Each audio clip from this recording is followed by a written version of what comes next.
নমস্কার বন্ধুরা, মেজদির রান্নাঘরে আপনাদের সবাইকে স্বাগত। আজকে আমি রান্না করছি এক চটজলদি রেসিপি, ফ্রুট আচার। ফ্রুট আচার বানাতে আমার ফ্রুট হিসাবে লাগছে আমসত্ত্ব, খেজুর, কিশমিশ, চেরি, কাঁচা আম আর আলু বোখরা। প্রথমে প্যানে একটু জল নিয়ে কাঁচা আমগুলো হালকা সিদ্ধ করে নেব।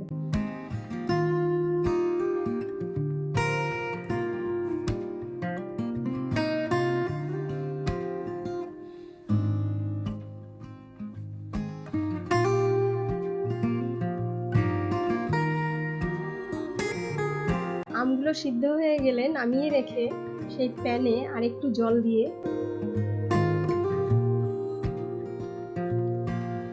তার মধ্যে দেব আমি চিনির একটা ভালো সিরাপ বানাতে হবে।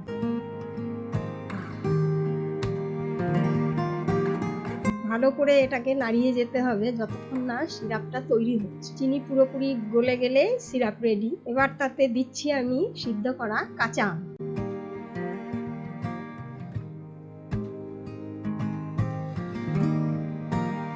এবার তাতে দিয়ে দিচ্ছি আমি একে একে ফ্রুটগুলো।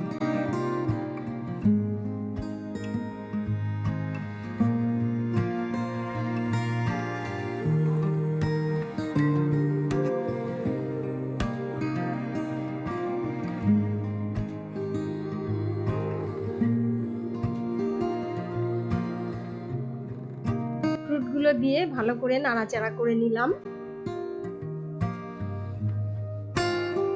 এবার একটু লবণ দিচ্ছি স্বাদ মতো, দিয়ে আরেকটু নাড়াচাড়া করে নিলাম।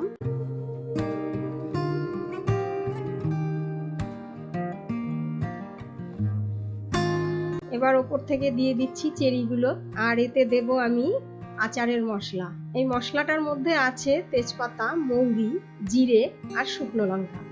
এটা শুকনো খোলায় ভেজে গুঁড়ো করে রাখা ছিল, সেই মশলাটা ছড়িয়ে দিলাম।